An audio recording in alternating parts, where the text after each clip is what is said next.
ఓం శ్రీ గురుభ్యో నమః. ఈ సాయి చరిత్ర చెప్పే ముందు మరొక విషయం, నాకు ఎంతోమంది అనుభవాల్లో ఉన్నాయండి.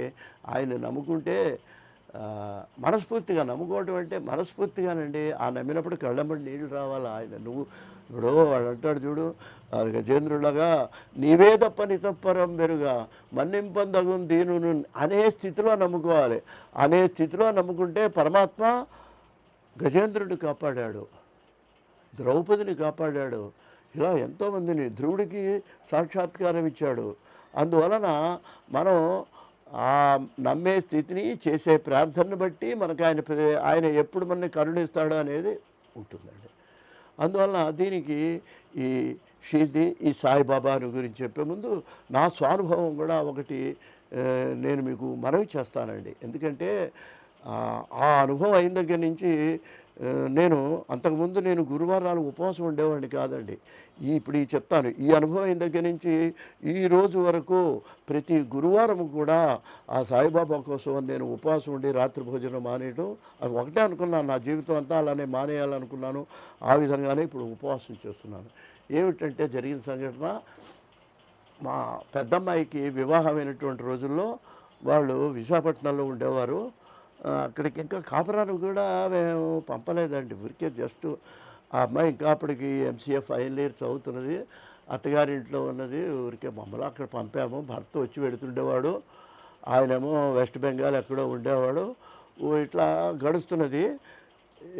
ఆ స్థితిలో ఒక రోజున అక్కడి నుంచి ఒక టెలిగ్రామ్ వచ్చిందండి. మీ అమ్మాయిని ఆసుపత్రిలో చేర్చాం, వెంటనే బయలుదేరండి అని ఒక టెలిగ్రామ్ వచ్చిందండి. సరే మేము బయలుదేరాం. రాత్రి బయలుదేరి తెల్లారేపటికి వెడితే ఏంటి, అప్పటికే ఆవిడని ఆసుపత్రిలో చేర్చారు. రాత్రి అంతా విపరీతమైన కడుపు నొప్పి వచ్చిందండి. వాళ్ళు షిప్ యార్డ్లో ఉండేవాళ్ళు, మా వియ్యంకుడు. అక్కడ దగ్గరలోనే ఒక మిషనరీ క్రైస్తవ ఆసుపత్రిలో చేర్చారు. అలా ఆసుపత్రిలోనే ఉంది.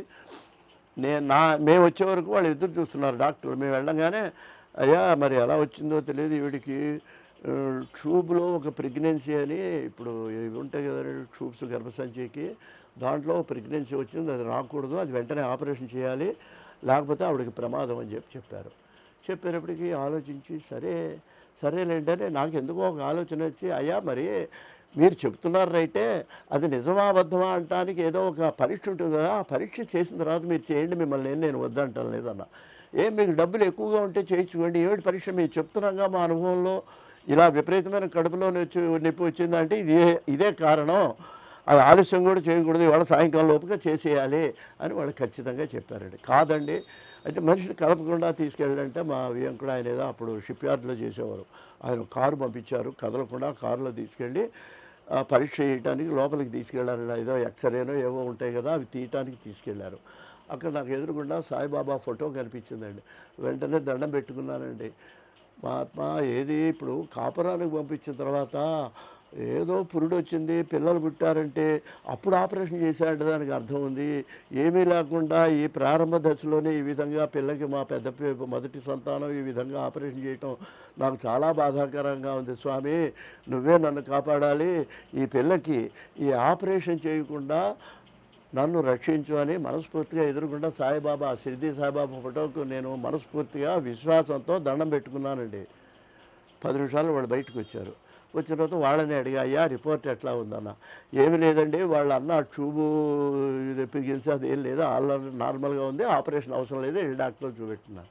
ఎలా మారింది ఏమైందో. అక్కడి నుంచి నేను ఆయనకు నమస్కారం చేసుకొని ఆ రోజు మొదలు ఈ రోజు వరకు కూడా ప్రతి గురువారం సాయిబాబా కోసం, నేను సాయిబాబా కోసం అంటే మన కోసమేలేండి, నేను ఉపవాసం ఉంటున్నాను, రాత్రి భోజనం చేయను. అంతకుముందు నేను శనివారం ఉండేవాడిని, ఎప్పుడో కొవ్వూరులో చదువుతుంటే మా విద్యార్థులందరూ ఉంటే వాళ్ళతో కూడా సరదాగా ఉన్నా వెంకటేశ్వర స్వామి కోసం అని. ఇది రెండోది. గురువారం నాడు నేను ఉపవాసం చేయడం జరిగింది. నా నమ్మకం అది. ఇలా ఎంతోమంది భక్తులు తమ నమ్మకాన్ని పొందిన వాళ్ళు, తన ఉపకారాలు సాయి చరిత్రలోనే వస్తాయండి ఎంతమంది ఉపకారాలు పొందారు అనేది. కాబట్టి ఇది మన విశ్వాసాల మీద ఆధారపడి ఉంటుంది. కాబట్టి మరి ఒక్క విషయం మీకు ఈ చరిత్ర చెప్పేటప్పుడు ఇంకొక మాట చెబుతానండి. సాయి ఎక్కడ ఏం చెప్పాడంటేనండి, ఆయన తనని అల్లాని ప్రార్థించేవాడండి. ఏమండి? అలాగే రాముడు కూడా మీకు భలా కరేగా అని అల్లా భలా కరే అన్నాడు, రాముడు మేలు చేస్తాడు. అంటే హిందూ ముస్లింల యొక్క భేదాన్ని ఎక్కడా ఆయన సహించలేదు. అందువలన మనం కూడా ఆ విధంగా పాటిస్తూ సాయి భక్తులుగా అనిపించుకొని సాయిని నమ్మకం ఉన్న వాళ్ళందరూ కూడా ఆయన యందు విశ్వాసంతో ఆ దర్శనాన్ని చేసుకుంటూ షిరిడీ వెడుతూ ఆయన యొక్క అనుగ్రహాన్ని పొందుతారు అని చెప్పి ఆశిస్తూ స్వస్తి.